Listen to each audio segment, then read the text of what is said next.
Bueno, muy bien. Buenas tardes. En este encuentro vamos a trabajar con el tema de farmacodinamia.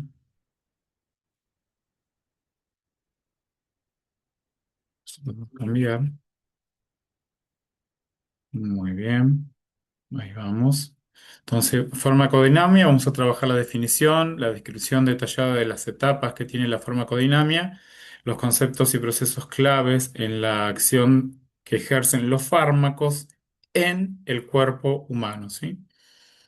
Puntos clave de la presentación, concepto y relevancia de la farmacodinamia, cuáles son los mecanismos básicos de acción farmacológica que tienen estos principios activos, estos medicamentos, estos fármacos en el cuerpo humano, las etapas fundamentales de la farmacodinamia y los factores que modifican la farmacodinamia. Conceptos y relevancia de la farmacodinamia. Empezar diciendo que es la farmacodinamia. Es el estudio de los efectos biológicos. La farmacodinamia analiza cómo los fármacos producen cambios biológicos en el organismo. Principalmente entender una cosa, que cualquier medicamento no crea funciones nuevas. Y un poco burdo por ahí el ejemplo, pero por tomar un medicamento como la falsa publicidad de Red Bull te da alas, no nos hace volar, ¿sí? Eh, los fármacos pueden aumentar, ¿sí?, la acción de un sistema o disminuir, ¿sí?, las funciones de un sistema, pero no pueden crear nuevas funciones.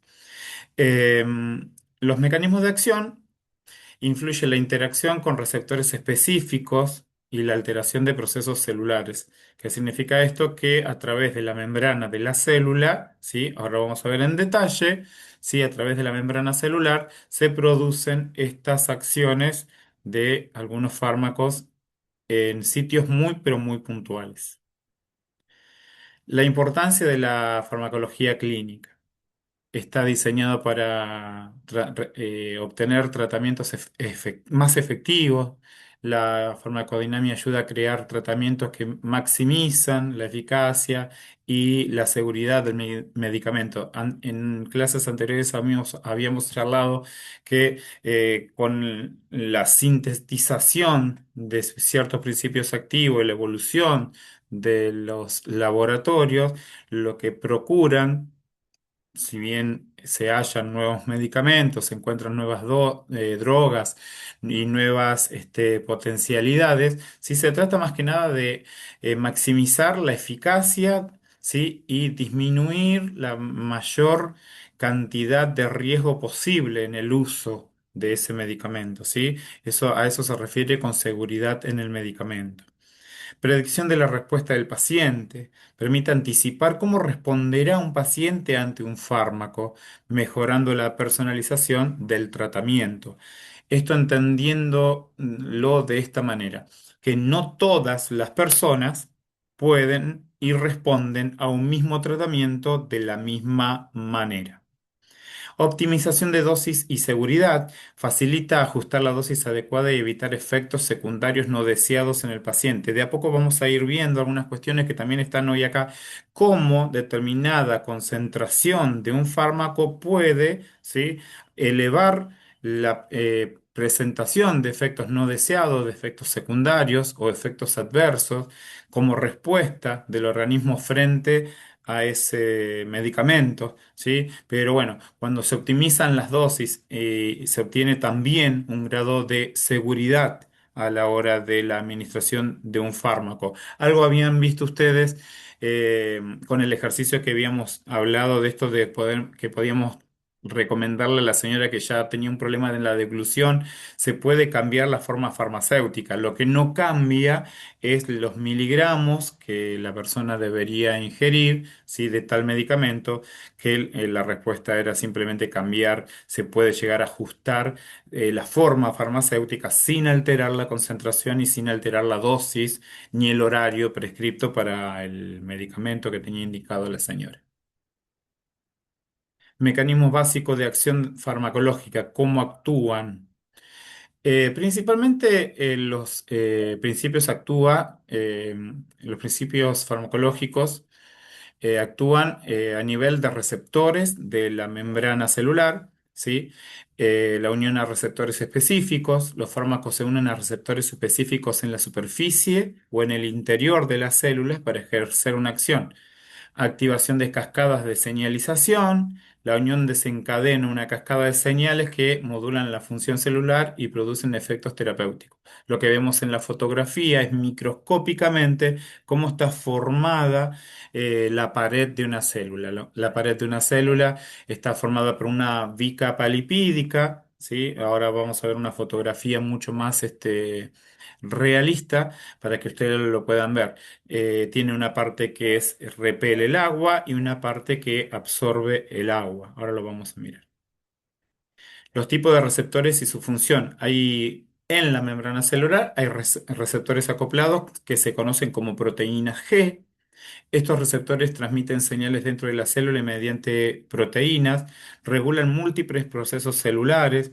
Hay en la pared de las células también lo que se conocen como canales iónicos que permiten el paso selectivo de iones a través de la membrana celular, alterando la actividad eléctrica celular. Por ejemplo, pueden ser sodio, potasio y básicamente en la membrana celular se presenta gran cantidad de calcio también como mecanismo que ayuda a ese pasaje, ¿sí? Son como una casa con muchas puertas de ingreso, ¿sí? A eso podríamos remitirlo de qué se trata esto de receptores. Es una casa con muchas puertas, ¿sí? Y los medicamentos, ¿sí? Son las llaves y los receptores son las cerraduras de cada una de las puertas. Permiten el ingreso o egreso de sustancias, en este caso siempre hablando del principio activo. Hay también lo que se conoce receptores nucleares, regulan la expresión genética al unirse y ligándolos dentro del núcleo y controlan funciones celulares a largo plazo. Modelos de acción farmacológica. Existe lo que se conoce como modelo de ocupación. Este modelo describe cómo la unión de un fármaco a los receptores determina la intensidad de la respuesta. De acuerdo al estímulo, de acuerdo a la recepción de este principio activo en un receptor específico que se encuentra en la membrana celular, ¿sí? Lo puede potenciar o lo puede inhibir, lo puede frenar. También se presenta el modelo de eficacia, explica cómo la eficacia del fármaco, ¿sí? La calidad, ¿sí? El cumplimiento para el que fue realizado, influye en la respuesta biológica, independientemente de la cantidad de receptores ocupados, ¿sí? Cuando hablamos que algo es eficaz, en este caso hablando de un fármaco es que cumple con las tareas para las cuales ha sido designado. Etapas fundamentales de la farmacodinámica. Reconocimiento del fármaco por el organismo. Una unión específica del fármaco, ¿sí? Se une específicamente a un receptor blanco, ¿sí? Molecular para ejercer su efecto.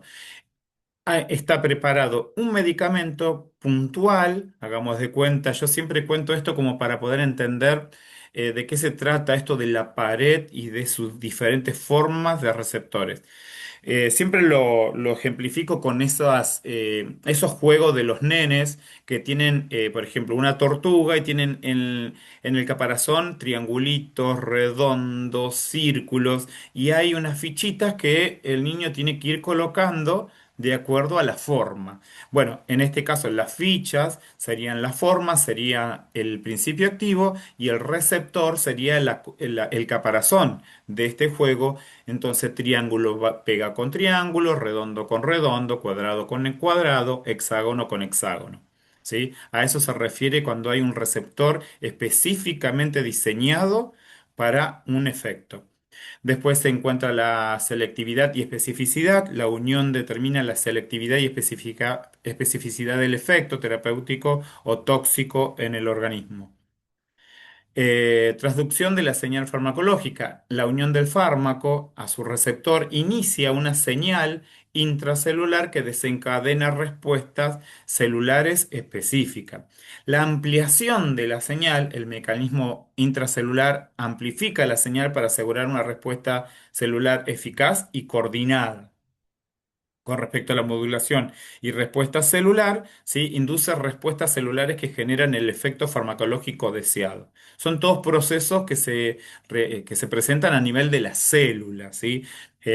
¿Lo vamos a tener que explicar en algún lugar? No, es como para que ustedes puedan tener una idea a qué nivel puede actuar el fármaco. En este caso, ¿sí? Actúa a nivel de la membrana celular, tanto fuera a través de los receptores permitiendo su ingreso para trabajar dentro de la célula. ¿Sí? La respuesta biológica y efectos fisiológicos. La manifestación de la acción del fármaco. La respuesta biológica, la respuesta del fármaco es la manifestación observable de cómo el fármaco actúa en el organismo. Por ejemplo, si ingerimos un antipirético, un antifebril, como puede ser ibuprofeno, paracetamol, ¿sí? Nosotros observamos y podemos medir por medio del termómetro cómo la temperatura corporal disminuye. Después, la respuesta terapéutica y adversa. Los efectos pueden ser terapéuticos, disminuye la temperatura corporal, o adversos según el sitio o modo de acción del tratamiento. Una sobredosis con paracetamol puede traer hipotermia, ¿sí? Puede tener una sobredosis con paracetamol puede dar hipotensión arterial. Por lo tanto, una persona puede ser que inclusive pueda tener caídas, desmayos, mareos, ¿sí? Irritabilidad o acidez de la mucosa gástrica.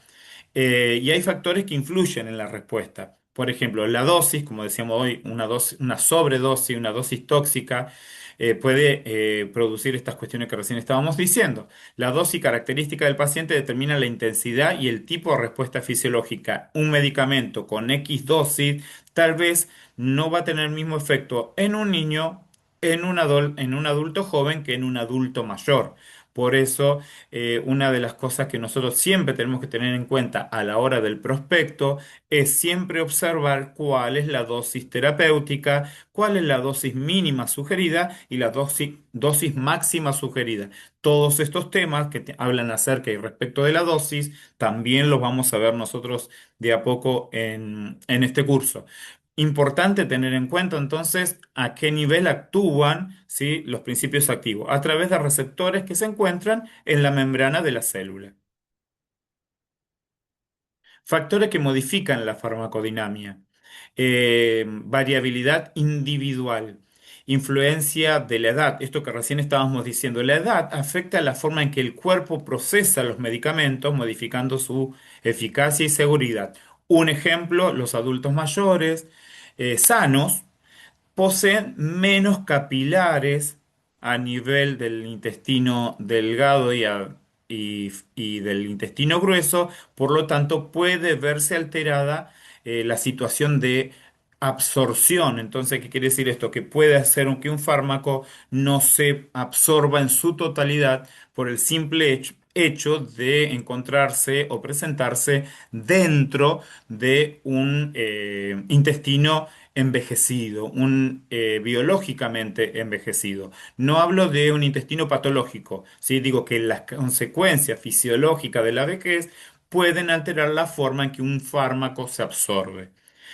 Respecto al género y genética, el género y la genética determinan diferencias individuales en la respuesta también a ciertos tratamientos. Fíjense que la cantidad de dosis por estructura, ¿sí? Por estructura no es lo mismo en varones que en mujeres, ¿sí? Eso como para tenerlo en cuenta. La genética de la persona también puede ser un factor que altere la absorción o altere la funcionabilidad de un fármaco.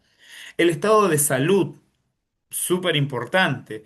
No es lo mismo un medicamento ante una persona en situación de enfermedad que una persona que goza de un estado de salud óptimo. El estado de salud de la persona influye cómo responden los medicamentos, requieren de ajustes personalizados.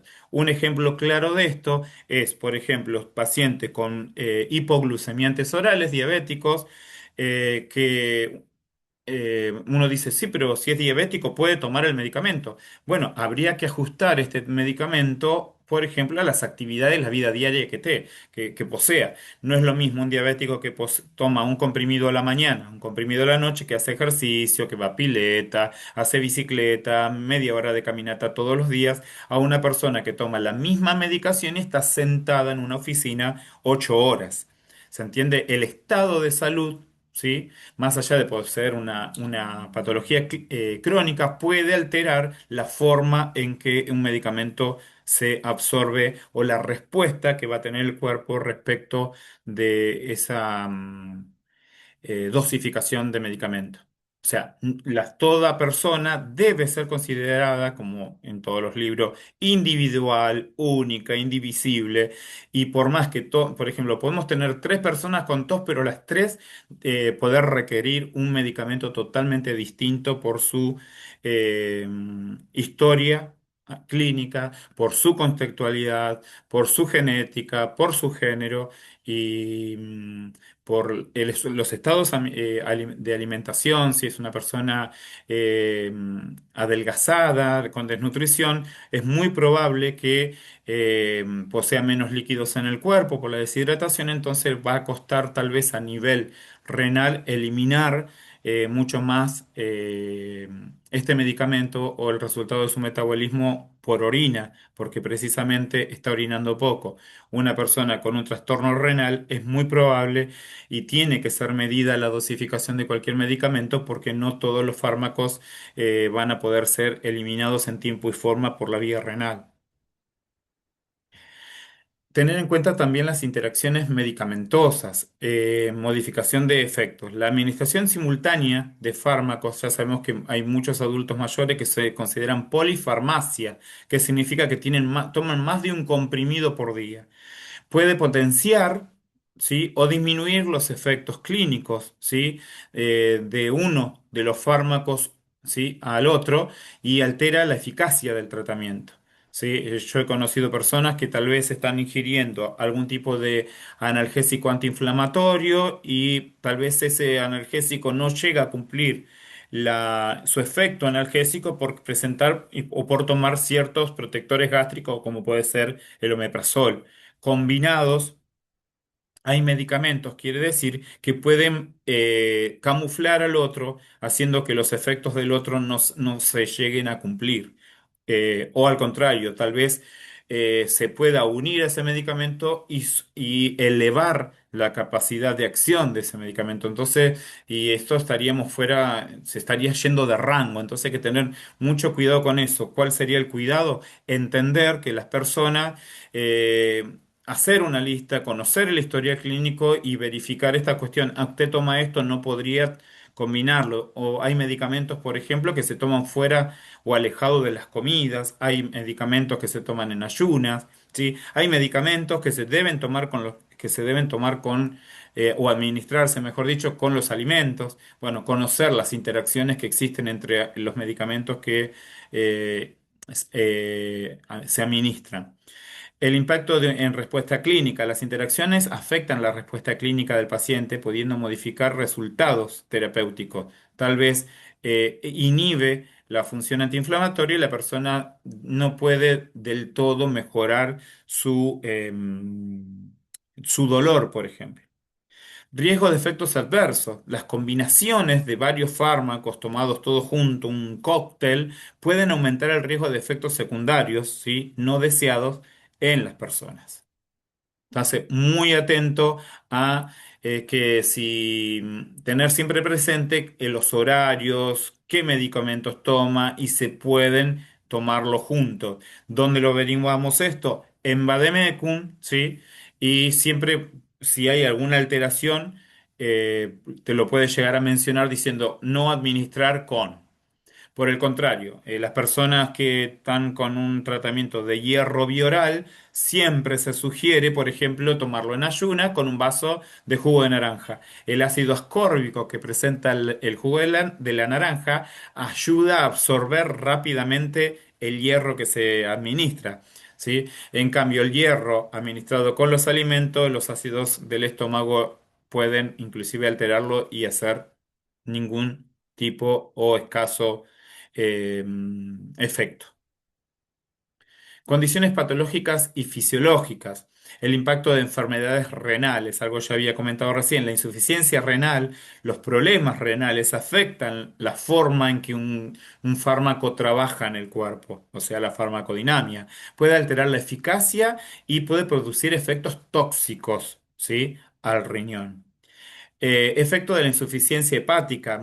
Recuerden que muchos medicamentos se metabolizan, se transforman, se hacen, se metabolizan para luego ser expulsados por materia fecal, por ejemplo, ¿sí? En el hígado. La insuficiencia hepática modifica la respuesta de medicamentos al alterar su metabolismo y eliminación, ¿sí? Se llaman metabolitos, siguen dando vuelta en el cuerpo y producen, ¿sí? Toxicidades porque no son eliminados. Cambios físicos, por ejemplo, en el embarazo, por eso están tan restringidos los medicamentos en el embarazo, más allá del daño que puede producirle al feto. El embarazo induce cambios fisiológicos que pueden alterar la farmacodinámica y la respuesta de los fármacos. En conclusión, importancia de la farmacodinamia. La farmacodinamia explica cómo los medicamentos producen efectos en el organismo, fundamentales para la medicina. ¿Cuáles son los mecanismos y las etapas? Conocer los mecanismos y etapas del efecto farmacológico ayuda a predecir respuestas y ajustar tratamientos. El uso racional de medicamentos, ¿sí? También entender que existen factores modificadores que permiten un uso seguro y efectivo de medicamentos en la práctica clínica, ¿sí? En síntesis, eh, todo medicamento administrado, nosotros podemos observar si el efecto es, si el efecto es deseado, si hay una sobredosificación, efectos adversos o efectos indeseables, ¿sí? Eh, y entender también estas cuestiones que tienen que ver con el uso seguro y efectivo de medicamentos. Por ejemplo, antes de sugerir un medicamento, ver si es compatible con la medicación que toma la persona en ese momento, ¿sí? O si es seguro o no administrar tal medicamento juntos. Un ejemplo de esto puede ser la levotiroxina. La levotiroxina se toma en ayunas, el omeprazol 1 hora antes del desayuno, así que tendría que ser, si la persona desayuna a las 9 de la mañana, entonces sería a las 7 sería la T4, a las 8 sería el omeprazol y a las 9 el desayuno. Entonces, entender, ¿sí? Que tiene que estar reglada la ingesta, tiene que estar reglado los horarios, tiene que estar ajustada la dosis también al tipo de actividad que realice la persona, que la dosis tiene que ser ajustada de acuerdo al estado nutricional, al estado de salud, a la evolución de una patología que presente la persona, hipertensión, diabetes, hipotiroidismo, HIV, tuberculosis, algún proceso infeccioso, ¿sí? Debemos conocer estas cuestiones antes de poder sugerir la combinación de medicamentos. Entender entonces que todo medicamento va a trabajar en algún punto, en algún órgano, en algún sitio. Ese sitio se llama biofase a nivel de la membrana celular del sitio. Cada membrana celular posee un receptor específico con una forma específica y que a través de ese receptor el fármaco va a producir la respuesta para la cual fue administrado. Voy a entonces cerrar acá y dejar de grabar. Espero que se haya podido comprender. Sabe que esto queda grabado, así que nos vemos en breve. Quedo acá en línea para cualquier pregunta.